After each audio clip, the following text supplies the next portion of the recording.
여러분 안녕하세요. 좀비 아포칼립스는 호러나 액션, 판타지 세계에서는 매우 흔한 주제입니다. 그래서 영화나 문학, 비디오 게임 등 어디에나 존재하고 있는데요. 흔히 대부분의 사람들은 좀비라는 것은 현실과는 동떨어진 픽션이라고 생각하고 있습니다. 굳이 현실과 연결시킨다고 하면 부두교나 그걸 신봉하는 무속인들이 죽은 자를 하인으로 부리는 능력 정도일 것입니다. 문득 그런 생각이 떠올랐다 하시더라도 이곳은 여전히 토픽입니다. 워킹데드 시리즈가 아니랍니다. 하지만 실제 현실 세계에서도 좀비를 볼 수 있습니다. 이는 일종의 기생생물에 잠식된 동물을 말합니다. 물론 글자 그대로의 워킹데드는 아니지만 기생된 후의 행동은 정말 완전히 다르게 바뀌어버립니다. 그 목숨은 더 이상 옛 주인의 것이 아닙니다. 그런 식으로 좀비가 되고 만 것입니다. 관심이 가시나요? 그럼 시작해보도록 하겠습니다.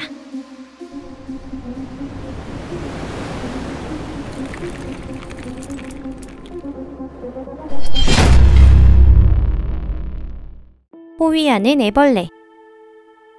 기생벌, 고치벌과 속 벌들은 다른 동물의 의식을 조종하는 일에 뛰어납니다. 예컨대 이 종에 속하는 어떤 벌은 나비유충을 부릴 수가 있는데요. 기생벌은 몇 가지 종류의 나비유충을 사냥합니다. 벌들은 그 유충을 죽이지 않고 그 체내에 알을 낳습니다. 시간이 지나면 알에서 애벌레가 부화하고 나비유충의 체내에서 그 체액을 먹이로 성장하고 증식합니다.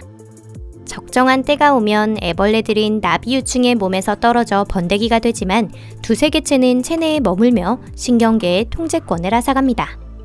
그 순간부터 나비는 정상적인 생명활동을 할 수 없게 됩니다. 더 이상 식사도 하지 않고 번데기가 되어 나비가 될 준비를 하지도 않습니다. 그 나비유충이 살아가는 목적은 오로지 기생벌의 고치를 다른 곤충으로부터 지키는 것입니다. 보통 그들은 고치를 더 지키기 위해 고치 위에서 아치형으로 몸을 둥글게 맙니다. 노린재와 같은 기생벌 유충의 천적이 고치에 접근하면 좀비화한 나비유충은 자신의 몸을 떨기 시작하며 다가온 노린재를 가지에서 떨어뜨리거나 위협하여 쫓아냅니다. 그렇게 기생벌이 성충이 되면 나비유충은 완전히 죽고 맙니다.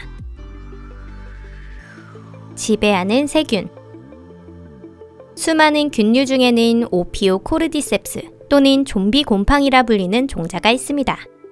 이 균은 왕개미가 없으면 사는 것도 번식하는 것도 할 수 없는데요.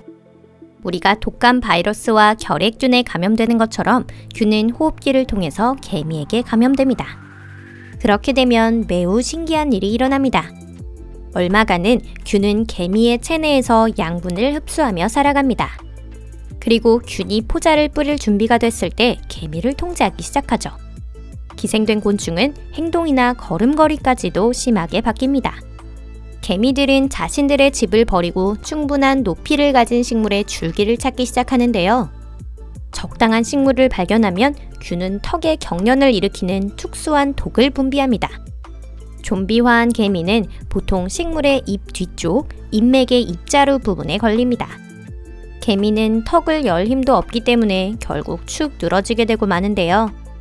그렇게 몇 시간 후 병든 개미는 죽음에 이르고 균은 개미의 몸에서 발아하여 포자를 날립니다. 이런 잘 완성된 기생의 메커니즘은 매우 긴 시간에 걸친 진화의 과정을 통해서만 생겨날 수 있는 것입니다. 오피오코르디셉스는 이미 수천만 년 전부터 개미의 천적이었다는 사실을 연구자들이 밝혀냈는데요. 더 흥미로운 사실은 오피오코르디셉스 자체에도 기생하는 균이 존재한다는 것입니다. 딱정벌레 중에는 균에게 죽임을 당한 개미의 몸에 알을 낳도록 진화한 종도 있습니다. 부화한 애벌레는 오피오코르디셉스를 먹습니다. 이런 종은 생물학에서는 제한 요인이라는 전문 용어로 불리고 있습니다. 즉 간단히 말해 기생생물인 균이 지나치게 늘어나거나 왕개미의 개체군을 모두 침식해버리는 참사를 이 사슬이 막아주고 있다는 뜻입니다. 감시하는 거미. 다시 기생벌의 이야기로 돌아와 보겠습니다. 어떤 벌들은 나비유충에 기생하지만 자손을 지키기 위해 거미를 이용하도록 진화한 종자도 있습니다. 그 그들도 원리는 비슷하지만 실행 방법은 조금 다릅니다.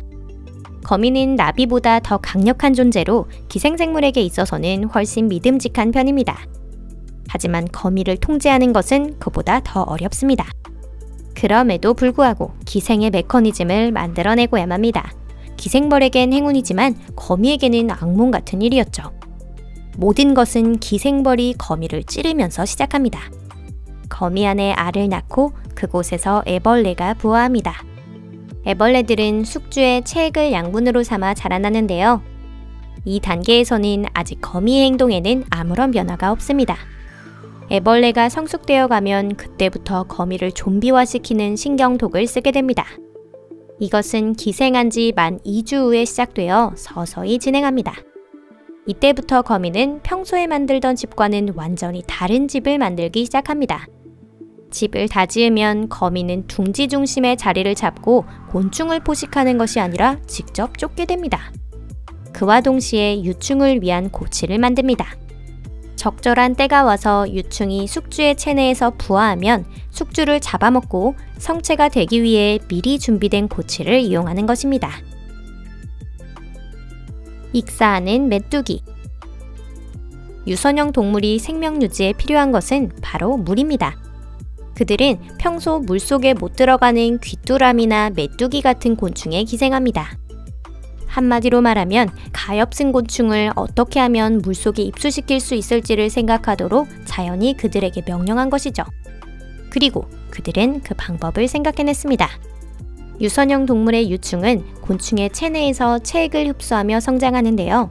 곧바로 무언가가 바뀌지는 않습니다. 이는 본래의 주거지로 돌아가 성체가 되기 위한 적정한 시기가 올 때까지 계속됩니다. 유선형 동물이 완전히 성숙하면 물에 들어가겠다는 거역하기 어려운 명령을 곤충에게 주입합니다. 그러면 메뚜기는 적합한 물가를 찾아내어 그곳으로 뛰어듭니다. 물론 수영을 할 수 없으니 당연히 가라앉게 되겠죠. 수분량의 변화를 느낀 유선형 동물은 밖으로 나옵니다. 그 모습은 약간 징그러워 보이기도 합니다. 이 기생충이 몸을 완전히 펴면 체장이 메뚜기보다 더 길기 때문이죠. 자살 클럽.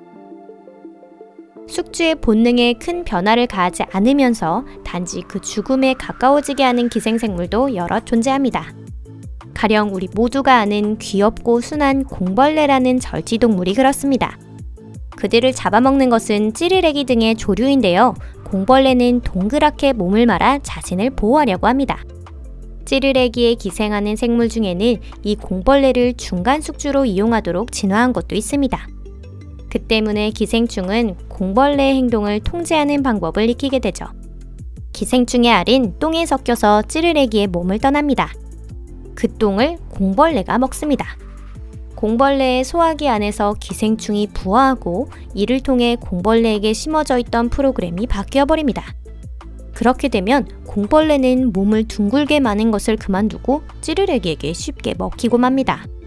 그리고 또 같은 현상이 반복되는 것입니다. 이 같은 행동을 취하는 또 다른 종류는 바로 생선의 기생충입니다. 이들은 생선을 수면에 가까운 곳에서 수영시키는데요. 그렇게 하면 물고기가 포식자, 예를 들어 조류에 붙잡힐 확률이 올라갑니다.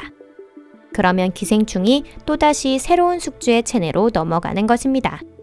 그 뒤 또 같은 사이클이 반복됩니다. 새가 물속에서 대변을 보면 기생충 알이 물밑으로 떨어지고 생선이 또 다시 이를 먹게 됩니다. 오늘 영상은 여기까지입니다. 시청해주셔서 감사합니다. 좀비화를 일으키는 기생생물이 고등생물을 덮치지 않는다는 사실은 잘 알려져 있는데요. 한두 개의 신경도구로는 복잡한 신경계를 조작할 수는 없습니다. 신경절이 10개에 못 미치는 개미와 수천억 개를 가진 인간과는 전혀 다른 것이죠. 그러니 인간에게 있어서는 이런 존재들이 큰 위협이 되지는 못합니다. 우리가 살고 있는 현실 세계에서는 공포영화의 세계와는 달리 좀비 아포칼립스는 일어날 수 없습니다. 두려워할 일은 아무것도 없으니 언제든지 또 방문해주세요. 그럼 저는 다음 영상에서 뵙겠습니다. 안녕히 계세요.